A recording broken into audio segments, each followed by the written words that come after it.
48 घंटे में अगर स्ट्रेट ऑफ हॉर्मुज पूरी तरीके से नहीं खोला गया तो ईरान के पावर प्लांट पर अटैक होगा। डोनाल्ड ट्रंप ने ईरान को यह धमकी दी थी, लेकिन ईरान ने अब उनकी 48 घंटे की इस धमकी का जवाब कुछ ही घंटों में दे दिया है। ईरान ने ऐसा अटैक किया है दोस्तों, और ऐसा जवाब दिया है कि ट्रंप की धमकी सीज फायर में बदल रही है, क्योंकि ईरान के जवाब के बाद मिडिल ईस्ट के देश एक हो चुके हैं और ट्रंप को इस धमकी के लिए लताड़ लगा रहे हैं। सबसे पहले आप इस पोस्ट को पढ़िए। डोनाल्ड ट्रंप ने सोशल मीडिया पर एक पोस्ट किया और लिखा कि if Iran doesn't fully open without threat the straight of Hormuz within 48 hours from the exact point, the United States of America will hit and obliterate their various power plant, starting with the biggest one first. Thank you for your attention to this matter.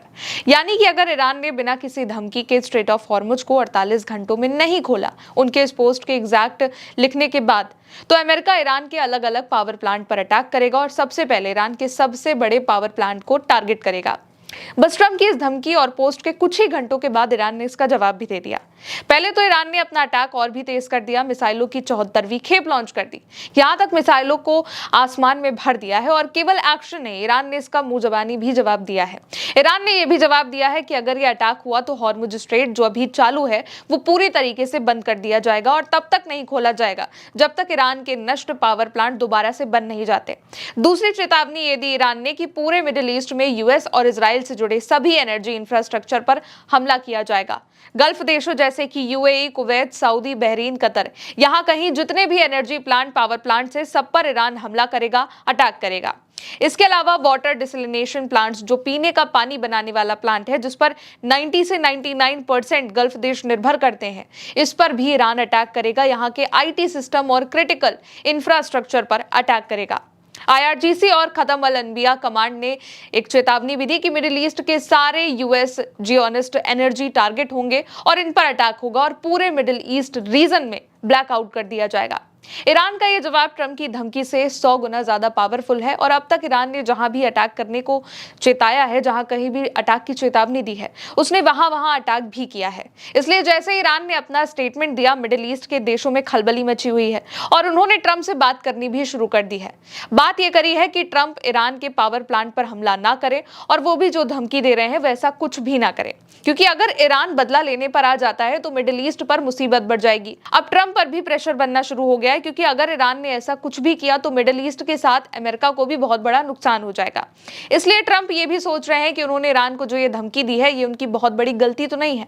अब दोस्तों आप इस map को ध्यान से देखिएगा, क्योंकि अगर ईरान ऐसा अटैक करता है तो कौन कौन से एनर्जी प्लांट हैं जो टारगेट पर आएंगे, ये समझना और भी ज्यादा आसान हो जाएगा।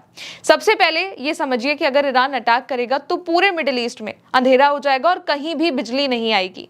अब टारगेट आप देखिए, पहला है बाराक एनर्जी प्लांट, जो कि अबू धाबी अमीरात के अल दफरा में है और यूएई का सबसे बड़ा और पावरफुल पहला न्यूक्लियर पावर प्लांट है और ये अरब दुनिया का पहला कमर्शियल न्यूक्लियर पावर स्टेशन है। इसकी क्षमता कुल 5600 MV है और यूएई की एक कुल बिजली का 25% सप्लाई करता है और 20 मिलियन का प्रोजेक्ट है। दूसरा है जेबेल अली, जो कि दुबई का सबसे बड़ा और दुनिया का सबसे बड़ा गैस फायर्ड पावर प्लांट है। ये जेबेल Ali power and desalination complex का मुख्य हिस्सा है, जो कि बिजली और समुद्री पानी से मीठा पानी दोनों ही बनाता है। 8600 MW ये बिजली प्रोड्यूस करता है और इसके अलावा 490 मिलियन इंपीरियल गैलन मीठा पानी बनाता है और दुबई की कुल बिजली का 60% सप्लाई करता है, जो कि बहुत ही बड़ा नंबर है। तीसरा है मोहम्मद बिन राशिद सोलर पार्क और ये दुनिया का सबसे बड़ा सिंगल साइट सोलर पार्क है। इसकी क्षमता 3860 MW है, यानी कि ये सालाना हजारों घरों को बिजली देता है और दुबई की कुल बिजली सप्लाई में क्लीन एनर्जी का शेयर अभी 21.5% से भी ज्यादा का है, इसलिए इसकी भी बहुत ही ज्यादा वैल्यू है। चौथा है कतर का रास लाफान और कतर की कुल बिजली का करीब 30% ये सप्लाई करता है और दुनिया का सबसे बड़ा सिंगल LNG कॉम्प्लेक्स है और इस पर ईरान पहले भी अटैक कर चुका है। पांचवा है अल हॉल पावर प्लांट, जो कि कतर का सबसे बड़ा independent water and power plant है। ये बिजली और डेसलिनेशन दोनों करता है, यानी कि समुद्री जल को मीठा पीने योग्य बनाता है और ये कतर की कुल बिजली का 30% सप्लाई करता है और कतर के कुल पानी का 40% इसे यहीं से आता है। छठा है अल जोहर पावर प्लांट साउथ और ये बिजली और डिसलिनेशन दोनों ही बनाता है। कुवैत की कुल बिजली में करीब 10% और डिसलिनेशन यानी कि पानी में 20% का इसका योगदान है। सातवां है अल जोहर पावर प्लांट नॉर्थ, ये भी कुवैत की कुल बिजली में 12% और डिसलिनेशन में 23% योगदान देता है, यानी कि इसका भी नंबर बहुत ही बड़ा है।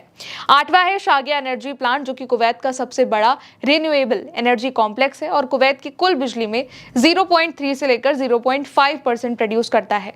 हालांकि ये बिजली कम प्रोड्यूस करता है, लेकिन इसकी वैल्यू भी ज्यादा है। 9वां है सऊदी अरब में रास तनूरा प्लांट, जो कि सऊदी अरामको के लिए बिजली प्रोड्यूस करता है और रिफाइनरी और पेट्रोकेमिकल ऑपरेशन को सपोर्ट भी करता है और ये दुनिया का सबसे बड़ा ऑयल रिफाइनरी कॉम्प्लेक्स का हिस्सा है। अरामको पर भी, उसके पास पर भी ईरान ने अटैक किया था। इसके बाद आता है अल खोबर के पास बना पावर प्लांट, जिसकी क्षमता 4000 से ज्यादा है। कुल मिलाकर दोस्तों ईरान कई बड़े बड़े पावर प्लांट को टारगेट कर सकता है और इसीलिए मिडिल ईस्ट के देश पूरा जोर लगा रहे हैं कि ट्रंप ऐसा कोई भी अटैक ना करें, क्योंकि ट्रंप ने यह धमकी जरूर दे दी कि 48 घंटे में अगर स्ट्रेट ऑफ हॉर्मुज पूरी तरीके से नहीं खोला गया तो ईरान के पावर प्लांट पर अटैक होगा। लेकिन ईरान ने भी इसका उतना ही जोरदार जवाब दिया है। ईरान ने साफ कह दिया है कि अगर वो ऐसा करना भी चाहते हैं तो कर ले, लेकिन इसके बदले में वो पूरे मिडिल ईस्ट की बिजली को हमेशा के लिए खत्म भी कर सकता है और मिडिल ईस्ट में जितने भी पावर प्लांट हैं वहां पर अटैक कर सकता है और उसके लिए उसने चेतावनी भी दे दी है। और ये हमेशा देखा गया है कि जब जब ईरान ने चेतावनी दी है अटैक करने की, उसने अटैक भी किया है। इसलिए ट्रंप पर प्रेशर बढ़ चुका है, क्योंकि अब तक तो मिडिल ईस्ट के देश जितने भी थे उसके अटैक में उसका साथ दे रहे थे, अपने बेसिस दे रहे थे, लेकिन अब मिडिल ईस्ट के देश भी ट्रंप को ये कह रहे हैं कि वो ईरान पर ऐसा कोई भी अटैक ना करें। मेरे साथ इस रिपोर्ट में इतना ही दोस्तों। मेरा नाम है गौरी वर्मा और आप देख रहे हैं उल्टा चश्मा यूसी। शुक्रिया।